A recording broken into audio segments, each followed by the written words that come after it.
Hey, Wheat North, Mr. Yergler here. Let's get into the pH of weak acids. The pH of weak acids is different because of the fact that they only ionize slightly or somewhat.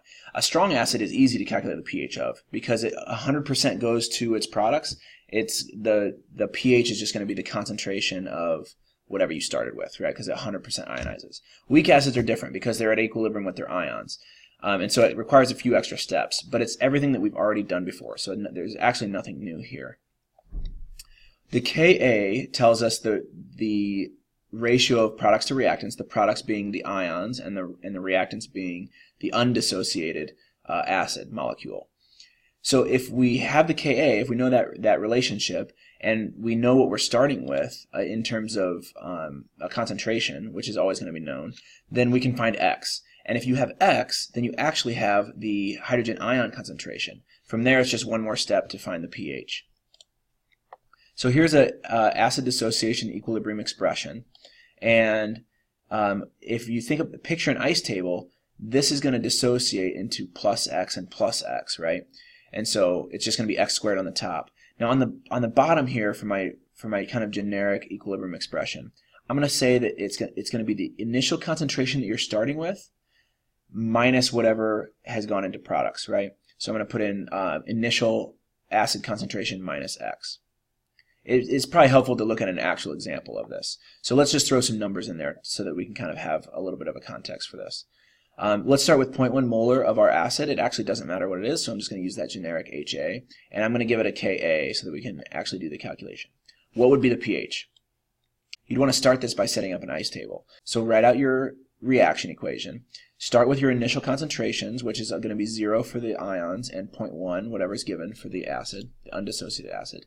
It's going to be plus X and plus X because it's a 1-1 ratio. That's often going to be the case. We are going to talk about cases where you have multiple H's, in which case it wouldn't be plus X and plus X, but even those, they come off one at a time, so it's almost always going to be plus X and plus X.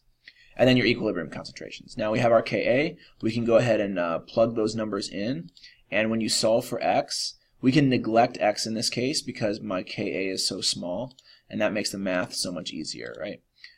When you solve for X, you get 3.9 times 10 to the negative fourth.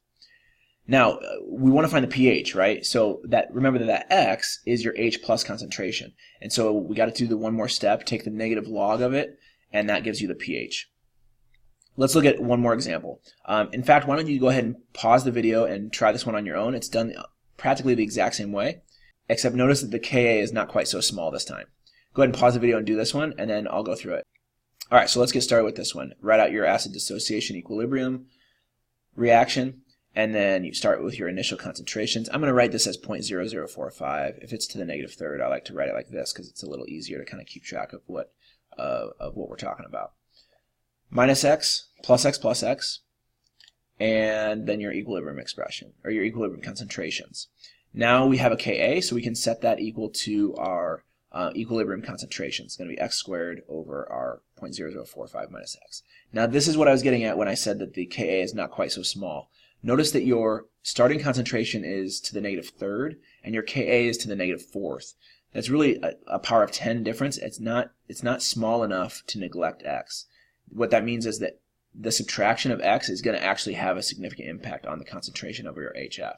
So we can't neglect X in this case. If the Ka is like, I would say, 1,000 times smaller than your initial concentration, then you can neglect X pretty safely. But when it gets close to the same exponent, then you want to just do the quadratic. Solve for X. You can't have a negative X because X represents the ion concentration, and so that can't be negative. So our hydrogen ion concentration has to be 1.48 times 10 to the negative third. And now looking at this, when you subtract that here, that would actually make a significant difference, right? It would go down to 0.003 something probably. To find the pH though, we just want to take the negative log of that H plus concentration. So punch in negative log in your calculator, you end up with 2.83.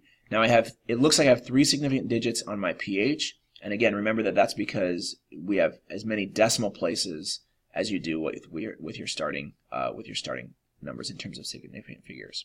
So calculating the pH of a weak acid is pretty straightforward. It's really nothing new. It's just a new situation, a new type of example that we can use the ice tables with.